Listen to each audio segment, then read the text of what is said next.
الحمد لله والصلاة والسلام على رسول الله وعلى آله وصحبه ومن والاه ثم ما بعد. اللهم اغفر لنا وارحمنا وأنت خير الراحمين. ربنا آتنا في الدنيا حسنة وفي الآخرة حسنة وقنا عذاب النار. ربنا تقبل منا إنك أنت السميع العليم وتب علينا إنك أنت التواب الرحيم. اللهم انصر الإسلام وأعز المسلمين واعن برحمتك كلمتي الحق والدين. وآخر دعوانا أن الحمد لله رب العالمين. So resuming inshallah the seerah of the Prophet sallallahu alaihi wasallam. And just as a quick recap, what year of Hijrah are we in? What year of Hijrah are we in? 8th year of Hijrah, alhamdulillah, okay. And we are major event called Fath Makkah. Fath Makkah. So this is, I think it's episode 4 now of Fath Makkah. I can't recall. So we know that in the 8th year of Hijrah, the Prophet sallallahu alaihi wasallam put together an army of 10,000 men, most of whom were from the Ansar of the Prophet ﷺ, and they went to Mecca to liberate Mecca. Effectively, this is a declaration of war on the tribe of Quraysh, and it happened as an outcome of a betrayal that the Quraysh had, that an ally of the Quraysh had against an ally of the Prophet ﷺ. So if you recall, in the prior year, there was a treaty that was signed between the Meccans and between the Muslims called Sulh al-Hudaybiyah, which one of the conditions was if someone enters into your alliance, they are free to do so. If someone enters into our alliance, they are free to do so. And what happened is one of the tribes that was in the alliance of the Quraysh, called the Banu Bakr, they went and they attacked a tribe that was in the alliance of the Muslims called Khuza'ah, and they actually killed one of those people. Not only did they attack them, but they killed one of their leaders in the Haram itself, which was a big deal for the Arabs, that even the Jahili Arabs would never dare do that. And the Quraysh effectively, for that particular transaction, they knew that it was going to happen, just like, nowadays when, a minor power attacks another country under the sponsorship of a superpower, the superpower knew that they were going to attack that power. They don't just go make the decision on their own. So clearly the Quraysh had given the approval to go and do it. They supplied them with weapons and so forth. And the leader of the Khuza'ah went to the Prophet ﷺ to invoke the treaty and the alliance. And the Prophet ﷺ said, I will defend you. I will come in your defense, and I will come and I will fight, the tribe that attacked you. I will get you your rights. And so naturally what he does is he goes after the Quraysh. He doesn't have to go after the minor tribe. He goes after the major tribe. So he goes after the Quraysh. So the Prophet ﷺ leaves in Ramadan, the 10th of Ramadan, from Medina, and on his way to Mecca, very quickly, who is the very famous person that accepted Islam on the way to Mecca? Very famous, Al-Abbas radiallahu anhu, was the uncle of the Prophet ﷺ. So he's effectively the last of the Muhajirin. The very last of the Muhajirin is Al-Abbas ibn Abdul Muttalib, who meets the Prophet ﷺ on the outskirts of Medina, and he packs up his stuff, he settles in his family in Medina, and he goes back and he rejoins the army. Okay, so the army moves very quickly, and in 9 days they get to the outskirts of Mecca. Very, very quick movement by the Prophet ﷺ. And we also know, by the way, what other ayat of the Quran were revealed in that incident before the Islam of Al-Abbas. Surah Al-Mumtahana. Because what happened? Because one of the companions sent a letter in advance of the Prophet ﷺ kept the army very secretive. He was very secretive about this army and where it was going. In fact, he sent a Sariya north and he sent them back south. And this was part of his ways in eluding the enemy. And, someone sent a letter in advance, and Surah Al-Mumtahana is revealed to correct the actions of that particular person. He was not a traitor. He was not someone that had lost his iman, even though Umar ibn Khattab radiallahu anhu wanted to finish him off as a traitor, and the Prophet ﷺ said, no, he still has iman, he was a Badri, so he was forgiven, radiallahu anhu wa arda. So now we are in the outskirts of Mecca, and last episode we talked about 3 very famous conversions right before Fath Makkah. So they're not from the Muhajirin, but when they heard about what the Prophet ﷺ was doing, they effectively went in and they're like, there's no hope in this, we might as well join the Muslim side. So one was called, you should at least get 2 right. Abu Sufyan. Okay, which one? MashaAllah alik. So that's right, MashaAllah alik. So 2 Abu Sufyans accepted Islam. Okay, let's talk about the first one. MashaAllah alik. Abu Sufyan ibn al-Harith, right? He went and he marched when he saw the Prophet ﷺ, and the other one was called Abdullah ibn Umayyah, Abdullah ibn Abi Umayyah ibn al-Mughira. Both of them were arch enemies of the Prophet ﷺ at the time of Jahiliyyah. Both of them. And both of them were cousins to the Prophet ﷺ. Both were attacking him. Both were, claiming him to be a false prophet. And both were cousins. One from the mother's side, one from the father's side. And the Prophet ﷺ initially didn't want to accept their Islam, and they went to who? Who did they go to? Whose wife? Huh? Which wife of the Prophet? Salama was with the Prophet. They went to Salama and they say, Salama, let him meet us. And Prophet ﷺ said, I have no interest in meeting them. And they started to yell from outside the tent of the Prophet ﷺ, I'm going to go and take my young boy and kill him in the desert. And the Prophet ﷺ finally accepted them. And there's a massive, incredible poem that was written, that was said actually by one of them, because he was a poet against the Prophet ﷺ in Mecca. Now he's a prophet for the Prophet ﷺ. And the Prophet ﷺ accepts their Islam. The final person that accepts Islam in the last episode, who can remind me? Abbas ibn Abdul Muttalib. It was easy. Like there's two people. I'm sorry, Abu Sufyan, the other Abu Sufyan. So Abu Sufyan. So two Abu Sufyans accept. The first Abu Sufyan is the cousin, not the big Abu Sufyan, right? This is another Abu Sufyan. And then the big Abu Sufyan accepts at the end, and he actually is found by Al-Abbas. He's taken back to the Muslim camp, and he takes him to the Prophet ﷺ, and he is very moved. Abu Sufyan is very moved. Imagine, like, this is the leader of the enemy, not just the enemy, the leader of the enemy. He goes to the Prophet ﷺ, and the Prophet ﷺ said, Ya Abu Sufyan, ألا تقول أن لا إله إلا الله أني رسول الله. So he says, فداك أبي وأمي ما أرحمك ما أنطفك ما أكرمك ما أصلك. He says, how kind you are, how merciful you are, how connected to the family you are. This is Abu Sufyan saying to the Prophet ﷺ. He said, I have no problem with La ilaha illallah. So he says, La ilaha illallah. And then the Prophet ﷺ says, how about Muhammad Rasulullah? He says, no, for this one I still have a problem. So Abbas, Sayyidina Umar is right there. Sayyidina Umar from the beginning, he was like, he came to us, we have no treaty, we have no, like, let's get him. He's the leader of the bad guys. And the Prophet ﷺ says, give him a night. So Al-Abbas takes him to his camp, and he talks to him that night. Listen, you should accept him. He's the Prophet, he's the messenger. The next day, he takes him back to the Prophet ﷺ's tent, and he says the same words. He says, Abu Sufyan, will you make shahada that I am the messenger of Allah? And he says the same things. He says, Ma al-Fatah, Ma al-Salat, Ma akramak. And then he says, I still have a problem with this one. He says, I still have a problem. And Abbas gets furious at him in front of the Prophet ﷺ. And he's like, come on, what have we been saying all night?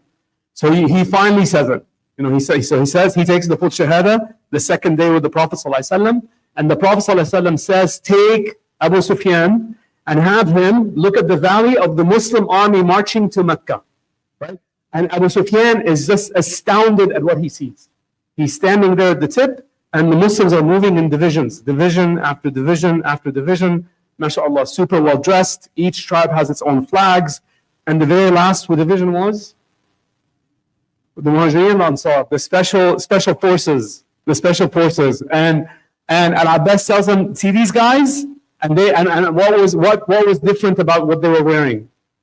Yeah, they had the ninja look, right? They had the ninja look. You couldn't see their faces. And Al-Abbas tells Abu Sufyan, he says, see these guys? No one can stand up in front of these guys. No one can stand up in front of Muhajirin and Ansar. No one can defeat them. And Abu Sufyan obviously is impressed by what he sees. And he has a famous saying captured in the books of Sirah. He says, Wallahi laqad asbaha mulk ibn akhika al-yawm al-azim. He says that your nephew today has gotten a huge mulk. Because remember, Al-Abbas was only 3 years older than the Prophet ﷺ. He wasn't much older than the Prophet ﷺ, right? So he's one of the younger uncles. So Abu Sufyan tells the uncle, he says, your nephew now, man, he's like a king. He's like a major king. And he responds and he says, what does Al-Abbas say? Wayhaka innaha an-nubuwwah. This is prophethood. This is not kingship, right? He is a prophet. He's a messenger of Allah. Okay. So they start to now move towards Mecca. This is now the start of this episode. So they're now marching towards Mecca, and the Prophet ﷺ has created 3 leaders to lead the army. Right. The first one is Sa'd ibn Ubadah. and he is carrying the flag of the Ansar.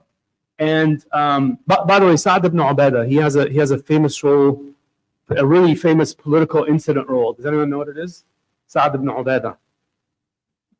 There were two leaders. Okay, let's go back. So clearly I have to ask more questions. Two leaders of the Ansar. Who were they? Sa'd ibn Ubadah and Sa'd ibn Mu'adh. MashaAllah. What happened to Sa'd ibn Mu'adh? Why is he there? He was a shaheed. He was at where? Khandaq. So Sa'd ibn Mu'adh, remember he was a shaheed in Khandaq? And he's the one that the Prophet ﷺ said, I went into his home, there were so many angels I could hardly find a place to sit. And he's the one that said about him that the throne of Allah was shaken after the shahada of Sa'd ibn Mu'adh. So he's already passed away, so now the flag has gone to Sa'd ibn Ubadah, right? The Muhajirun are led by Khalid ibn al-Walid radiallahu anhu. He's in charge of Muhajirun. By the way, there's about 4,000 Ansari by the books of Sirah and 700 of the Muhajirun. So for this army, 4,000 Ansari, 700 Muhajirun, and the rest are from the other tribes. Many of the other tribes joined. They comprise the balance. Muzayna and other tribes, they comprise the balance. And so Sa'd ibn Ubadah says, Al-Yawmu, this is a very famous saying of him, Al-Yawm Yawm Al-Malhama. Says, today is the day of like major attack, major battle, right? Al-Yawm Yawm Al-Malhama. So he says this. And he went on to say, Tustahall al-Kaaba. And he says, like today, it's halal to go out and attack the mushriks in Mecca, including around the Kaaba himself, right? And Abu Sufyan now hears this. Abu Sufyan is now marching with the Muslims, and he's concerned, obviously, for his people. He's concerned for his city. So he rushes to the Prophet ﷺ. And he says, Ya Rasulullah, this is what Sa'd said. He complained to the Prophet ﷺ. And the Prophet ﷺ said, Kadaba Sa'd. Now, when the Prophet ﷺ says that, in Arabic expression, today, if you call someone a kadhab in Arabic, what does it mean? A liar. But in the way that it's said, by the way, it's not he's a liar, it's he's made a mistake. He's made an error. Like, so today is not the day of like complete destruction and battle. And the Prophet ﷺ replaced him by Az-Zubayr ibn al-Awwam. So he replaced the leadership of one of the flanks. Now, Zubayr ibn al-Awwam, where is he from? He's from the Muhajirin. So the Prophet ﷺ now has Muhajirin leading the army. What's one of the wisdoms in that? They'll be more merciful with their people. They understand the conditions of the people, even though they're mushrik. So they're going to have a little bit more sympathy, if you like, right? Okay, so they're all now Muhajirin, right? The middle cavalry is led by Abu Amir ibn al-Jarrah. And these are the three leaders, effectively. Now, going back to the question I asked, Sa'd ibn Ubadah, what is the major role or the political incident that occurs with him later, after the death of the Prophet?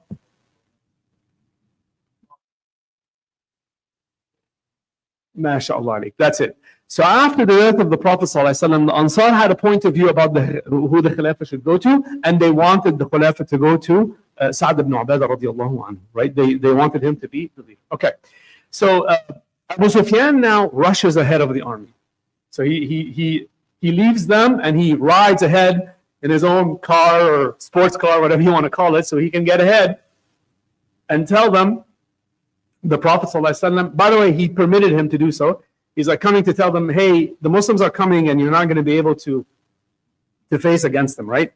And he goes into the Quraysh and he says, Ya ma'ashar Quraysh, la qibla lakum biha. This army that's coming, you don't stand a chance against it. Don't even bother to fight, because Muhammad ﷺ and the Muslims are coming.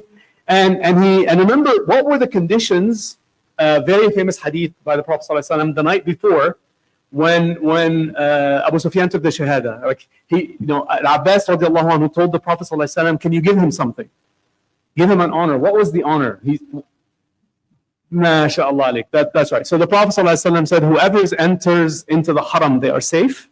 They have refuge from the Meccans. Whoever stays in their house, they are safe. And whoever enters into the house of Abu Sufyan, he made an exception for him. He's the leader of the Quraysh. He just accepted Islam. He is also safe, right? So Abu Sufyan rushes back to Mecca, and if whoever comes into my house, he's safe, right? And he kind of doesn't say the other two, right? So whoever comes into my house, he's safe. Like, don't worry, I'll take care of you. And he says to them, you should surrender. Now imagine, he's saying this in the middle of Mecca, like it's a pretty big deal, right? And who comes out? And people are starting to gather around him. Abu Sufyan is the leader of Quraysh. Like, they're like, what's he saying? What's going on? Etc. Etc. And his wife comes out, and his wife is furious with him. Like she is furious. So she pulls his beard, she smacks him, she calls him names. Like, it's actually what she says is captured in the books of Sirah, like beep, beep, beep, like, you know what I mean?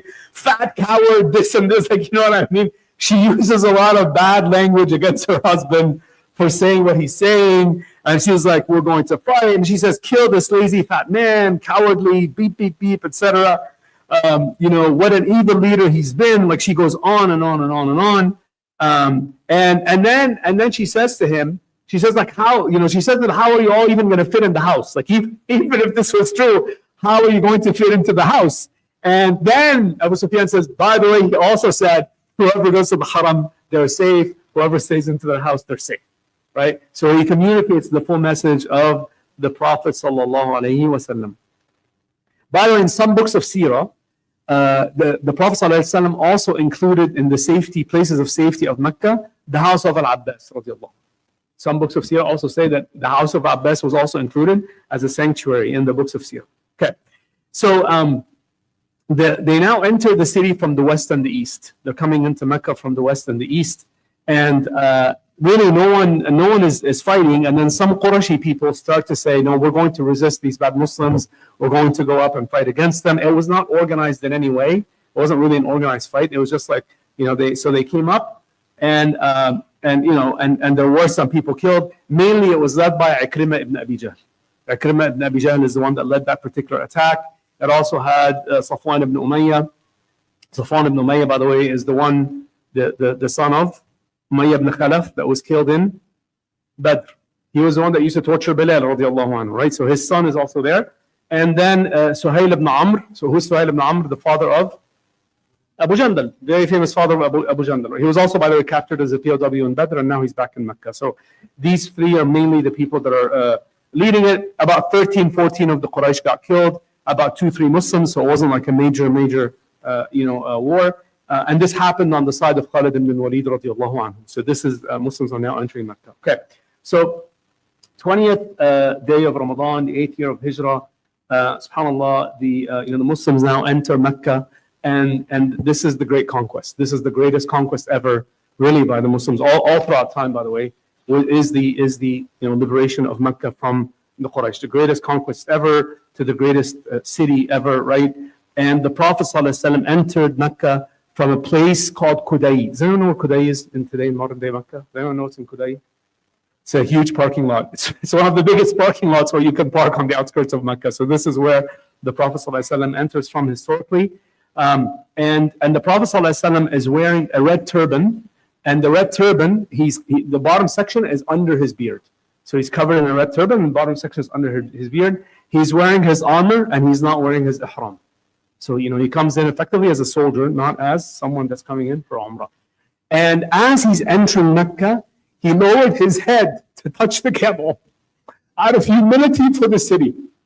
Not like a great conquest, like, look how big of a superhero I am. He's entering with humility, and he's lowering his head on his camel, and he's reciting, Inna fatahna laka fathan mubina. He's reciting that surah.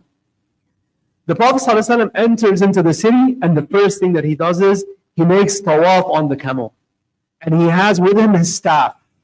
Who can tell me the difference? Because we see this a lot in the Quran. This concept of a staff. Where else is it mentioned in the Quran? Who can give me a very easy example?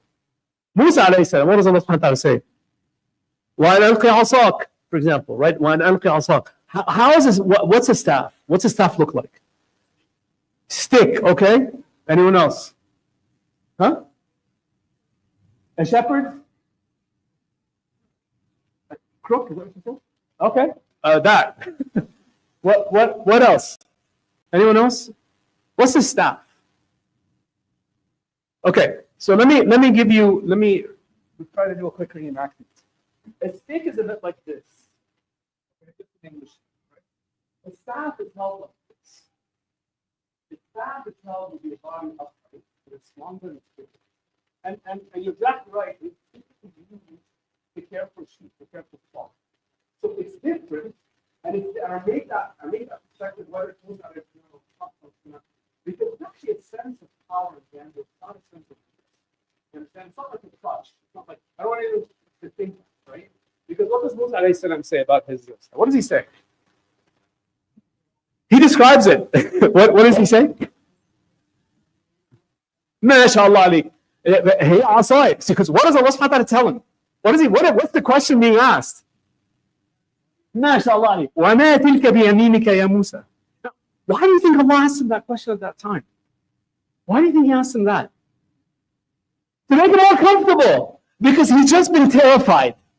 He's just been terrified. Musa alayhi salam on the mountain has just been terrified. Like Allah speaking to him, you understand? He speaks to him in multiple ways. Right? إِنِّي أَنَا رَبُّكَ فَاخْلَعْ عَلَيْكَ إِنَّكَ بِالْوَادِ الْمُقَدَّسِ طُوًى. What else does Allah say? إِنَّهَا وَأَنَا اللَّهُ لَا إِلَهَ إِلَّا أَنَا فَاعْبُدْنِي وَأَقِمِ الصَّلَاةَ لِذِكْرِي. This is the first experience Musa alayhi salam has had.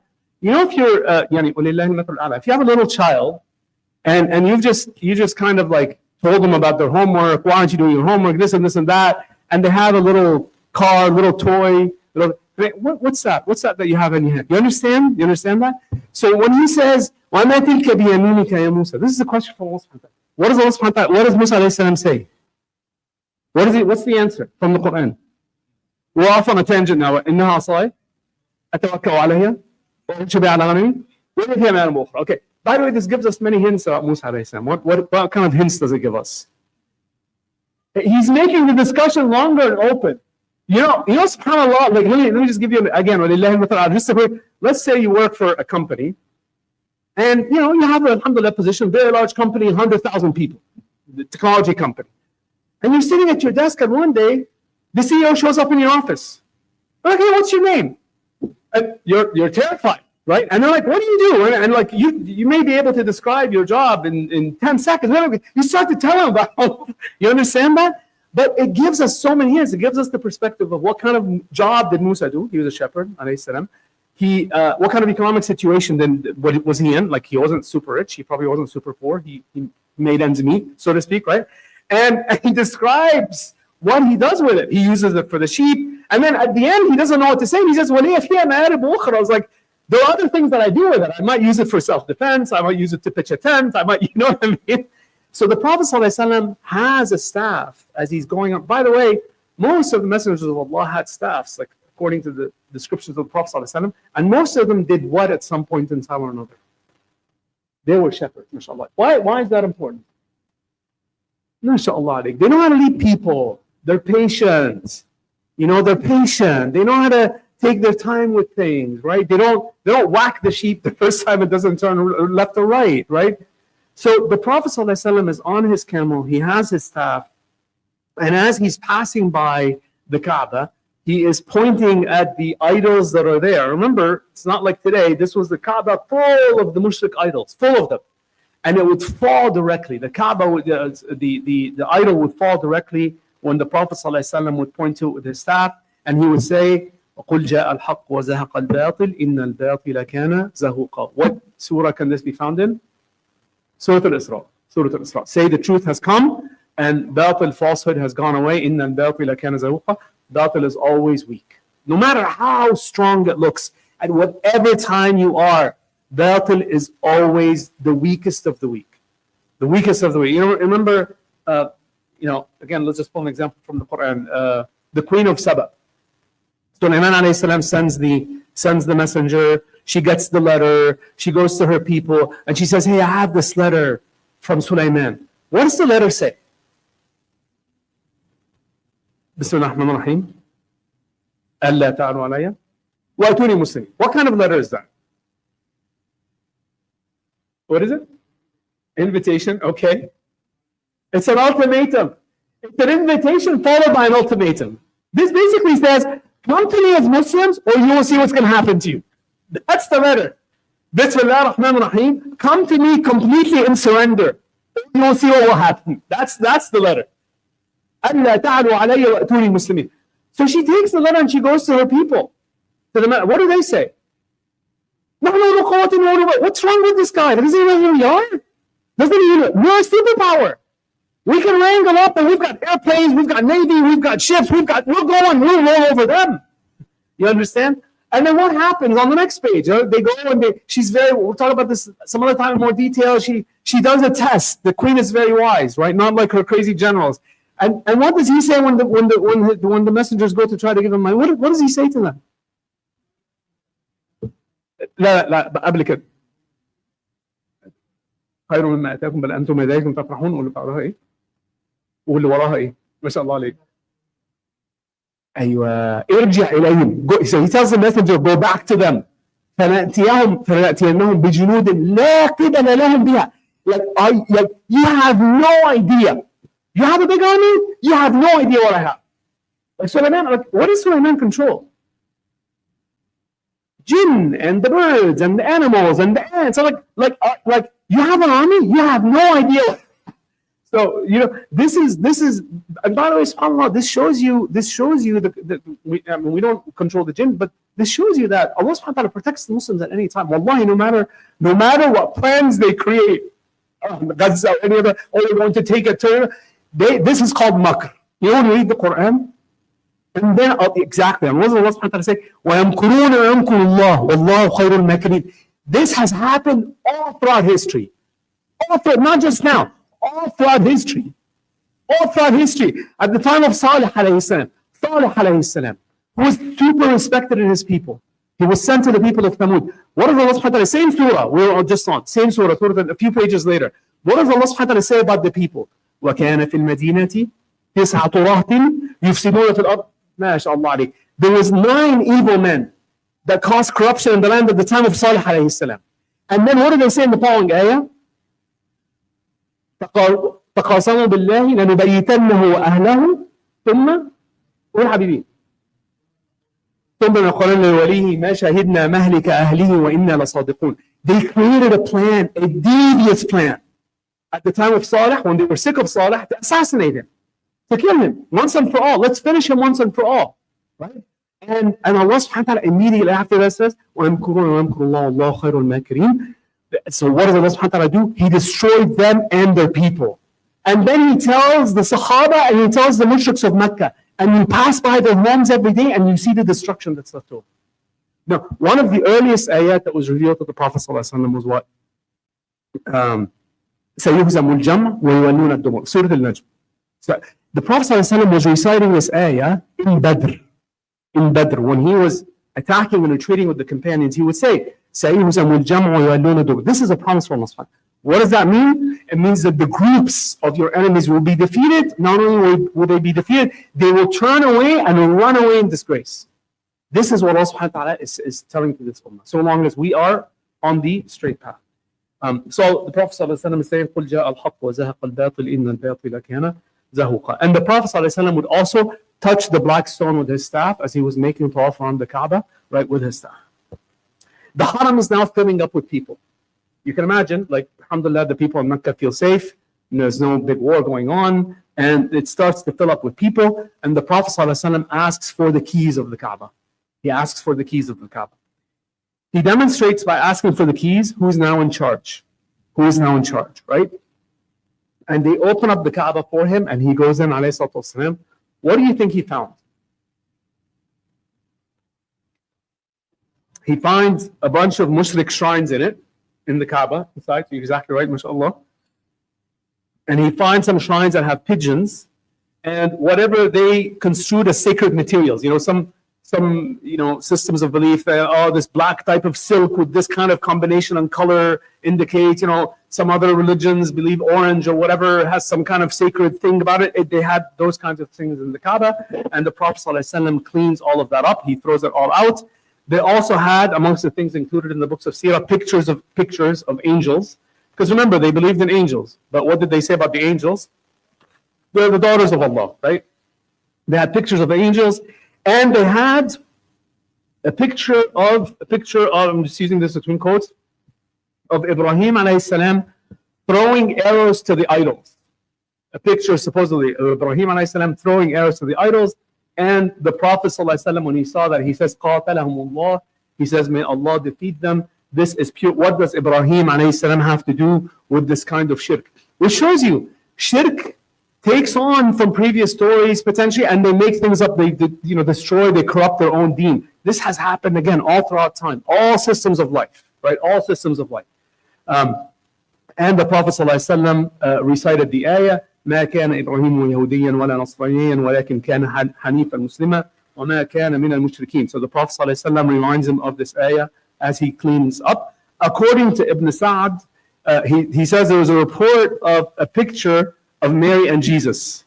Well, he's the only one that reported that. So the other narrators of Sirah do not. But this is one of the things that he says was also found in the Kaaba. So the Prophet ﷺ cleans up the Kaaba, cleanses the Haram, the idols are removed, and the Prophet ﷺ stood at the Kaaba door. Now, I just want you to imagine the scene for a second. The Prophet ﷺ is standing at the Kaaba door. The Haram is full of people. The door is open behind him, right? The door is open behind the Prophet ﷺ. And I just want you to picture that with how the Muslims were not many years ago. Either the early Dawah phase or the start of the Hijrah, everything has changed. And this shows you how Allah subhanahu wa ta'ala changes the conditions of the Ummah. Whenever we go through a down period, we must never feel like this is it, or like this down period will be forever. Just remember that. The Ummah has only been a down period, really historically, for about how long? How long has it been down, you think? About 90 years, 80, 90 years at most. That's nothing. In 14 centuries, 15 centuries, that's nothing. And so we should never ever feel like whatever situation we're in, oh look, it's not the case at all, right? Not the case at all, inshallah. So the Prophet ﷺ is standing there at the Kaaba, tens of thousands of people, many people around him, and the Prophet ﷺ, he speaks to them, and he says the following. He says, لا إله إلا الله وحده نصر عبده وصدق وعده وهزم الأحزاب وحده لا إله إلا الله. And we all know what this means, that there is only one God, and that's Allah. He gave victory to his servant, and he fulfilled his promise, and he destroyed the Ahzab. La ilaha illallah. And then the Prophet ﷺ says the following to them. He says, all claims of Jahiliyyah are wiped out. By the way, some of the things he says ﷺ here are very similar to what he says when? Khutbatul Wada, mashallah alayk. Very similar to Khutbatul Wada. So he says to them, all the claims of Jahiliyyah are wiped out except for two things. One is as-siqaya, and one is called as-sadana. What does that mean? The feeding and the drinking of the people that come for pilgrimage. So those are the only two things that are going to be left from Jahili customs, right? Because remember, they used to make Hajj and they used to make Umrah in Jahiliyyah, but that's not how the Muslims make it. It's not how the Muslims do it, right? So his only two things are the things that are staying. And he said to them, Ali ibn Abi Talib, by the way, went to him and he said, Ya Rasulullah, ask for the siqaya to stay in the tribe of Abdul Muttalib. And the Prophet ﷺ says, feeding the pilgrim, and he says, where is Uthman ibn Mad'un? Does anyone know this hadith? The custodianship of the Kaaba was the family of Uthman ibn Mad'un. He's from Banu Abdul Dar, and they are the ones that have the keys to the Kaaba. And he effectively leaves the keys with that generation. There's a YouTube video, if you go look it up, custodianships of the Kaaba or keys of the Kaaba, that family is still the ones that has the keys of the Kaaba. They are still the ones that are custodians of the Kaaba. So they come from that Uthman ibn Mad'un. What's the very famous hadith does anyone know this very famous hadith by Uthman? That's true. No one will take that. But there's an ayah that was revealed with Sayyidina Uthman ibn Mad'un. Does anyone know? No? MashaAllah alayk. Inna Allah yamurukum bil adl wal ihsan. MashaAllah alayk. So, no? So this ayah was revealed with Sayyidina Uthman ibn Mad'un radiallahu anhu. So anyway, so Uthman ibn Mad'un radiallahu anhu, they still keep. And the Prophet ﷺ said, all the Jahili customs of arrogance and tribes is now completely wiped out forever, right? And the Prophet ﷺ says, كُلُّكُم مِّنْ آدَمْ وَآدَمْ مِّن تُرَابٍ. And then he narrates the ayah in Surah Al-Hujurat, يَا أَيُّهَا النَّاسِ إِنَّا خَلَقْنَاكُم مِّن ذَكْرٍ وَأُنثَىٰ وَجَعَلْنَاكُمْ شُعُوبًا وَقَبَائِلَ لِتَعَارَفُوا إِنَّ أَكْرَمَكُمْ عِندَ اللَّهِ أَتْقَاكُمْ إِنَّ اللَّهَ عَلِيمٌ خَبِيرٌ. Does anyone know this ayah? Does anyone know my Surah Al-Hujurat? Do you know this ayah? Okay. So this ayah is an incredible ayah, by the way, in any form of da'wah. If you ever invited to go to a church or whatever, even speak at the masjid, this ayah is terrific, mashallah, starting point. Any ayah is a terrific starting point, but this one in particular. And Allah subhanahu wa ta'ala here speaks about the creation of mankind. All of mankind has been created from a single male and a single female, right? And we have been made into shu'uban wa qaba'il. What is a shu'ub in Arabic? What is shu'ub? Nations, okay. And what is, say more. So shu'ub comes from the Arabic word shaba. Shaba means a defect. And typically it's a defect in a wall.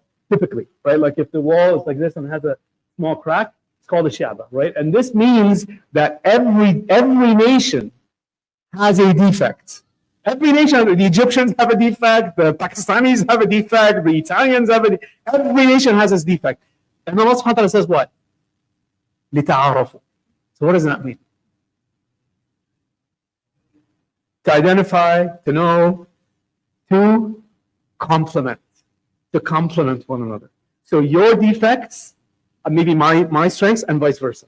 Your strengths are my defects. So Allah subhanahu wa ta'ala created us as a diverse human population with our own, you can call them defects, you can call them nuances, you can call them habits, whatever you want to call them, but so that we help complement each other. This, by the way, is very different, especially nowadays in Western politics in this country, right, of nationalism.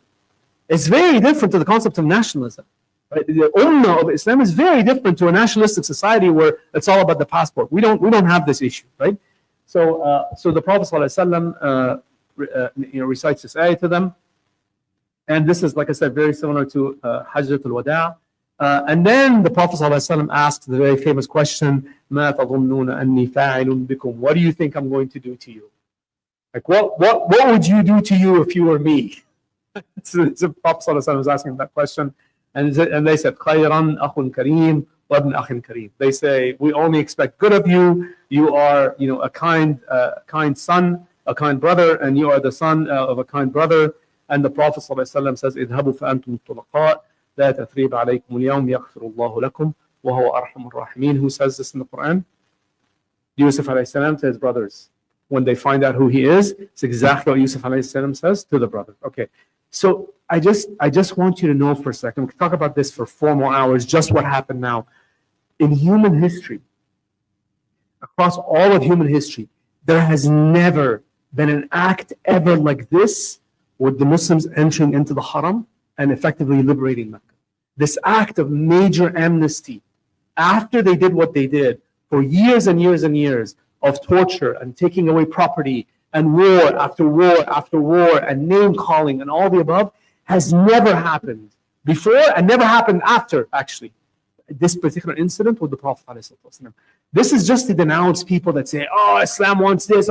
None of that is true. This is the Prophet ﷺ giving us the example when he enters into Mecca, right, to liberate the Haram. So the Prophet ﷺ, and again, when you just, so much to say, when he comes in, you have the concept of a conqueror. Like when you look at like Julius Caesar, just to draw an example of someone in history, right? Julius Caesar comes into power, 24 BC, okay? But by the way, what's the first thing that Julius Caesar did to the Roman Empire at the time? He turned it into a dictatorship. A little bit like someone giving out executive orders every single day. Well, this is very similar. So they had the concept of a parliament and like a house of wise men or whatever they called it. Here's around, we don't need that. We don't need that. I'll take care of it. I'm the dictator. I'll take care of everything for you, right? So the Prophet ﷺ comes in worship. He comes in humbly in worship. First thing he does is tawaf. Tawaf is like salah, right? Tawaf is just like salah. So he comes in and he's worshiping, alayhi salatu wasalam. And the Prophet ﷺ, with no doubt, sent as rahmatul alameen. This is not a deen that's about bloodshed. He prayed, the Prophet ﷺ, by the way, also narrated in the hadith of Ibn Umar, he prayed inside the Kaaba. He prayed inside the Kaaba. And how did he pray inside the Kaaba? Who knows?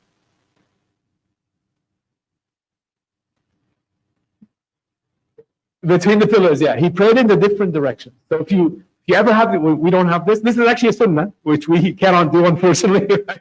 You ever have the opportunity to do the sunnah, praying inside the Kaaba, you can pray in the different, any direction, right? The Prophet ﷺ faced, the first direction he prayed in was the one opposite the door, right? That was the first one he prayed in, ﷺ. And Ibn Umar radiallahu anhu, by the way, Bilal was with him. So Ibn Umar radiallahu anhu, he wasn't. And he told him, yeah, he had the opportunity to, and he said, yeah, Bilal, where did the Prophet ﷺ pray so I can pray like he prayed? He told him he prayed right here, right here, right here. So Ibn Umar does the same thing, right? Okay. So,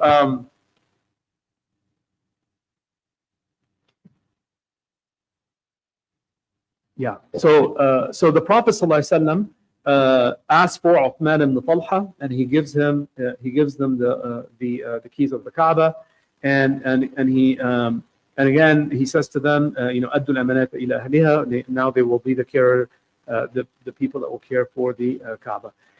He allowed, remember this whole thing started because of the attack of the Banu Bakr against the betrayal.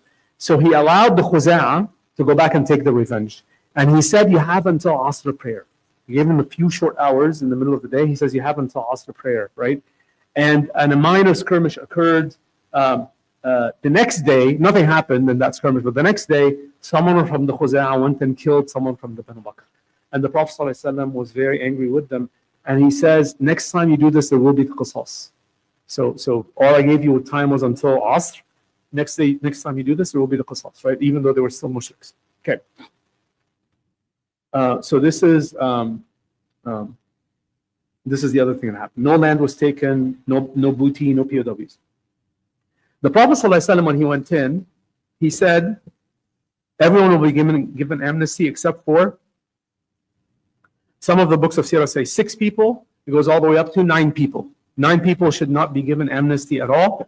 And some of them were men and some of them were women. The first one was Ikrimah ibn Abi Jahl. Ikrimah ibn Abi Jahl is the son of who? Abu Jahl, the Fir'aun of this ummah, right? So the Prophet said Ikrimah ibn Abi Jahl.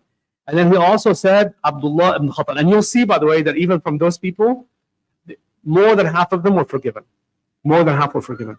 So Abdullah ibn Khattab, he had accepted Islam, and he went to Medina under this guise of having accepted Islam. He murdered a companion that he had a previous rivalry with.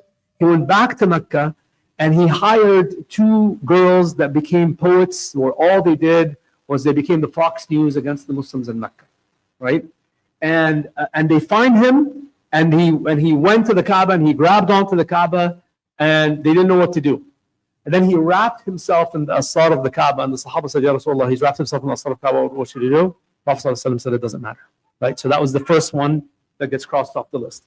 The second one is Miqyas ibn Sabada. He had assassinated a Sahabi as revenge for his brother, and again, he pretended to accept Islam, and whether or not they accepted, they made ridda, they're still a murtad. He became a murtad. He was the other one that was captured and killed. Abdullah ibn Abi Salah was the other one.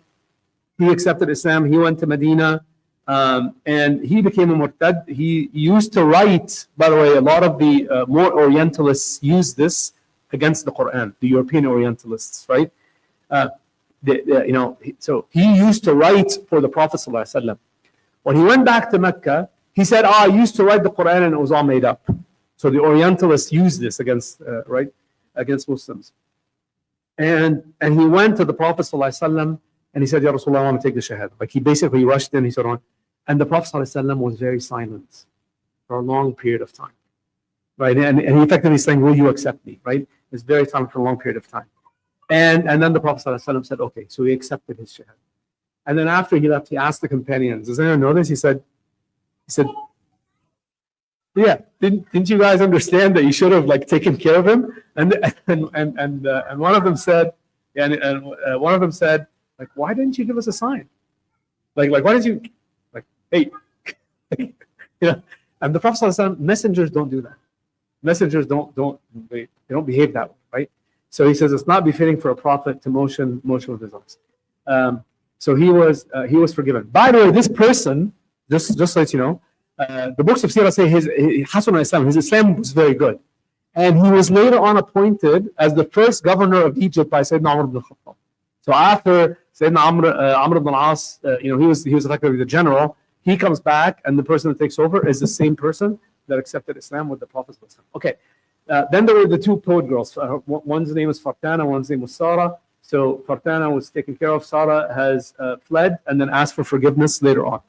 So those are the girls. Ikrimah ibn Abi Jahl was eventually also spared, so he ran away and he jumped on a ship to escape Jeddah and to head south. The escape route was south to Abyssinia, He's caught in a storm. And now the news of liberation of Mecca has already started to spread. Like, you understand, like that's really big news, right? Mecca's been, liberated. And and they get into a storm. And so the captain of the ship says, you should all start to make dua to Allah. By the way, the captain of the ship is a mushrik. Okay. So and then he says, the captain of the ship says, by the way, not the gods we worship in Mecca, because clearly they're pretty useless. Because if they were of any use, they would have protected us already. He's like saying the other one. And Hakim ibn Abi Jahl says, it suddenly struck me. It's like the light bulb came on when this guy said they were useless and we should pray to the one that the Muslims are praying to. He's like, it suddenly struck me that this can only be, a messenger of truth. So this was Sayyidina Akrim ibn Abi Jahl. And he says, the gods didn't help us when we needed the most help. And so, by the way, this also tells us a little about mushrik psyche. Mushrik psyche, you understand? Like some of those people, they really believe inside of them. They're like they really believe that these gods are useful, or these animals, or these temples, or whatever system of shirk they follow. SubhanAllah, many of them really believe that when that's all they've known, right? So he goes to the Prophet ﷺ, and by the way, who helps him out? Khalid ibn Walid helps him out, right? He later on dies as a shaheed where? Yarmouk. He dies shaheed in Yarmouk. You know the very famous story at the end of the battle when they're passing around the water and everyone says, I need it more, I need it more. He was one of those. No? I don't know. I don't know. So the last one we'll talk about is called Al-Khayrith ibn al-Mudir. And he had, I think, I don't know if we talked about him before. He actually he attacked the two younger daughters of the Prophet ﷺ that were unmarried on their way to Medina. And Ali ibn Abi Talib took care of him. Then there was another one called Habbar ibn Aswad. And he refused, we talked about him for sure. I don't know if we talked about this other one. He's the one that refused Zainab, daughter of the Prophet ﷺ, to migrate to Medina. And he effectively, stabs the camel, hurts the camel, and she falls off and she has a miscarriage. Remember that story? This is who this is, right? He refused to let her migrate. And effectively, he is accepted. He is accepted as a Muslim. And how do we know what happened to this guy later? Brothers from the subcontinent. About a dynasty, that's where he comes from. About it, come from this guy, right? So, subhanAllah, yeah, they gave him some Indian. By the way, just like remember last time we talked about the dynasties of Al-Abbas al-Abbasi and Dawla al-Abbasiyya and Dawla al-Umayyah. Like they came from the lineage of Al-Abbas radiallahu anhu and from Abu Sufyan radiallahu anhu, right? And so this is similar. Right? So he is also kept. Now, Habbar ibn Aswad, yeah. And the last one that we'll just talk about briefly is Wahshi. Remember Wahshi? Wahshi. So Wahshi accepts Islam. He flees Mecca. He escapes Mecca. And he goes to live in At-Ta'if. He converted after the people of At-Ta'if converted. This happened 1.5 years after Fath Mecca. And the Prophet ﷺ, when he knows who he is, he tells me, tell me what you have done. And he describes to him in detail how he killed Hamza radiallahu anhu. And the Prophet ﷺ says, let me not see your face ever. Doesn't ever want, he accepts his Islam, but he tells him, don't show me your face. Radiallahu anhu. So of the 9 people, only 4 had the penalty imposed on them, 5 were completely forgiven. By the way, what does Wahshi do later? He kills Musaylim al-Kadhab. And he says, this one for, the worst one for the best one that I killed. Right? This is the story of Wahshi. Radiallahu anhu. Okay. Shall we go for another 5 minutes, or you guys want to go? Okay. So the next thing that happens is, and this is just, I just want you to as if you're watching a movie. It's a fascinating thing. Prophet ﷺ asks Bilal radiallahu anhu to make adhan on top of the Kaaba.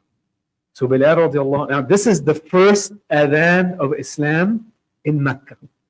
It's the honor of Bilal radiallahu anhu to climb on the Kaaba and to give the adhan. And the the very famous hadith of the Prophet ﷺ, which says "Al-jaza' min jins al-amal." You know this. You know this. What does it mean? Al-jaza' min jins al-amal. The reward or the outcome is from the kind of work that you do. What was Bilal doing in Mecca when he was saying Ahadun Ahad? They were torturing him and he was saying Ahadun Ahad. He now has the honor of being the first mu'addin, right, in a place where they could never have imagined. Now, the camera moves over. Bilal is making the adhan over here to some others that are not as happy with this going on, right? And amongst them are Al-Harith ibn Hisham and Utal ibn al-Usayn. So Al-Harith ibn Hisham, just so that you know who he is the full brother of Abu Jahl. He's watching Bilal making adhan on top of the Kaaba, full brother of Abu Jahl. And the other one is Utal ibn al-Usayn, and he says the following. He says, Allah has honored my father. His father was one of the... Allah has honored my father that he died before he could see a slave, a black slave like this, doing the adhan on top of the Kaaba. Like Allah has honored my father that he didn't have to see this. And Abu Sufyan, and then the Al-Harith ibn Hisham, the brother of Abu Jahl, he says, if I knew that this man was on the truth, meaning the Prophet ﷺ, I would have followed him.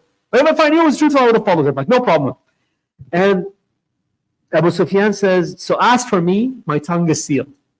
Abu Sufyan already took the shahada. He said, as for me, my tongue is sealed because I know that if I speak, the rocks will report back what I've said. Right?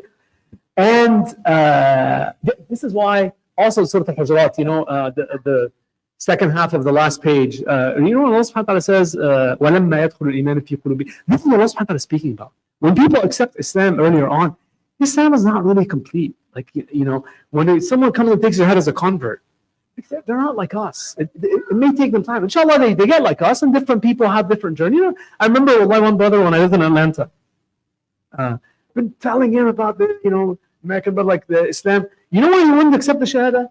Because he loves to eat pork. Man, he's like, I love the pork chop. I love the pork chop. How can I? I'm like, try lamb, try this, try that. He takes the Shahada. Alhamdulillah, later on, he became, he got better. But we can't expect people to pick up from where we are. By the way, this is true in people that convert, and it's also true when it comes to marriages. I've seen this again and again. Like, brother marries a sister marries a brother. MashaAllah, the sister is like a memorizer of the Quran, does all the sunnah, does this and that. Brother barely keeps up with Maghrib. Right? I was like, and the sister has this super high. It's like, look, you just have to give it time. It doesn't work that way. MashaAllah, you can recite 3 juz a day. This person can barely keep up with Qul Huwallahu Ahad. Like, it doesn't work that way. Like, they don't pick up from where we left off and vice versa, right? So anyway, so the Prophet ﷺ passes by them. He passes by them, and he says to them, I knew exactly what each of you has said. The Prophet ﷺ tells them all, I know exactly what you said, and he narrates to them. And Al-Harith says, Wallahi, you must be a prophet of Allah. The Harith says, Wallahi, you must be a prophet of Allah, and he takes the Shahada right there and then. By the way, there are many, many famous ahadith narrated by Al-Harith ibn Hisham. Think about that. Many ahadith, and I'll tell you now the most famous hadith. Many ahadith narrated by Al-Harith ibn Hisham. Harith ibn Hisham is the brother of Abu Jahl. Think about that for a second, okay? The very famous one, the most famous one, which is unique to him, is when he asks the Prophet ﷺ, how does wahy come to you? Anyone know this hadith? How does wahy come to you? It was Al-Harith that asked that question. Nam? Silsilat al-Jaras? Yeah. So this very famous hadith, right, that he asked the Prophet ﷺ, how does wahy come to you? And the Prophet ﷺ says, either comes in the form of ringing of a bell, and he says, that's the harder one for me. That's the harder one for me. Or Jibreel comes in the form of a man, and that's easier for the Prophet ﷺ. By the way, the companions didn't dare ask these questions. They didn't dare. Sayyidina Abu Bakr Siddiq, Umar ibn al-Khattab didn't ask. The very famous hadith in Medina, very famous hadith called Hadith Jibreel. Who's the narrator of Hadith Jibreel? Umar ibn al-Khattab radiallahu anhu. Very famous long hadith, right? That has the 6 pillars of faith, right? Belief in Allah and the angels and the messengers and the day of judgment and the qadr. This is called the hadith of Jibreel. Go to the very end of the hadith. The very end of the hadith. What happens at the very end after the Prophet answers the questions of the man? Yes, the Prophet is the Prophet is the one that asks them, do you know who that man was? Meaning what? They didn't open their mouths. They didn't ask. They didn't dare ask. Look at the level of respect for the Prophet ﷺ. They didn't dare. I'm like, who is this guy? How could someone come in and ask you these questions and then say sadaqah? How dare they sit as close as they were to you? You know how he sat? Jibreel alayhi salam to the Prophet ﷺ? You know how they sat? You guys do it. Here, reenactment. Good. Let's see. Okay, that's not how they were. Okay. So sit in front of each other on your knees. Bismillah. Yeah. And then do what? That's it. Exactly. Put your hands on the knees. In a friendly way. Yeah. Okay, good. Okay. This is what Jibreel alayhi salam did. The Prophet, the Sahaba would never do that. You guys did a good job. Okay. The Sahaba would never do that to the Prophet. You understand? And they still kept quiet. And at the end of the hadith is when the Prophet ﷺ asks them, like time passed, and then he asked, do you know who that was? And then they say, Allah wa Rasuluhu, and then he tells them this was Jibreel that came to teach you your deen. Oops, I spilled water everywhere, and my ink has been destroyed. Okay, so Al-Harith asks the question about this, about how the wahy would come, and this was, by the way, considered one of the more intelligent questions that people that are ignorant to Islam would come and ask the Prophet ﷺ and give them an answer. Because there are other Bedouins that ask all kinds of weird things. But the Sahaba would love it. The Sahaba, why do you think they'd love it? They would never dare ask. Like someone of them came and said, where's the Arsh of Allah? Like where does Shaitan sleep at night? Like those kinds of questions, they would never ask the Prophet ﷺ, right? So this was one of those questions. Let's wrap up, inshallah. Let's wrap up and resume next time, inshallah. Sorry, the ink melted all throughout to multiple pages here, inshallah. Now it looks like a historical book. Did I tell you guys about my trip last time to Egypt and what I found was possible? So this was we were just there with the family in December, just on a personal note, and I took my family. My brother was there. We took his family to Alexandria, and it's like the first time that I went to Alexandria in 16 years, maybe longer. And there's lots to see, subhanAllah, Alexandria, right? That I hadn't seen and was renovated. Amongst the things to see is called the Great Library of Alexandria. So, Alexandria at one point in time had an incredible library at the time of Cleopatra that was burned by the Romans. It's said to have included even the scrolls of Musa, but they didn't build it like that one, but they built another massive library and has many things. Amongst the things in it is a special branch of old Arabic manuscripts, some of the oldest Arabic manuscripts that they have. And subhanAllah, there's Quran, there's books of hadith like this, and it's really well kept. Like it's super well done, the right temperature, this and that. Well, in that library I found, I don't know for the Egyptians here, if you guys knew this, you can actually order a reprint of one of the books in the same, the same writing. Now it takes them 3 months to produce it, and I didn't ask about the cost, and I didn't have time. We were rushed, of course, but you can actually, order. Let's say.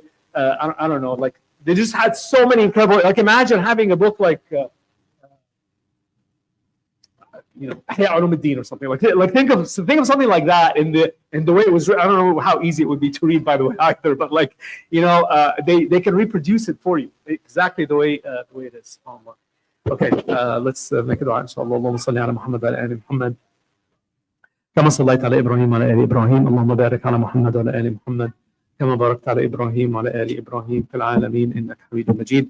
اللهم اغفر للمسلمين والمسلمات والمؤمنين والمؤمنات الأحياء والأموات إنك سميع قريب مجيب الدعوات. اللهم اغفر لنا ذنوبنا وإسرافنا في أمرنا وثبت أقدامنا وانصرنا على القوم الكافرين.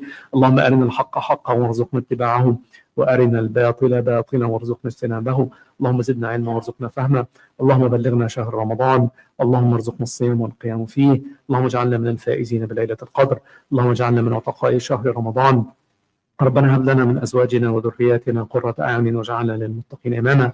ربنا اصرف عنا عذاب جهنم إن عذابها كان غراما إنها ساءت مستقرا ومقاما.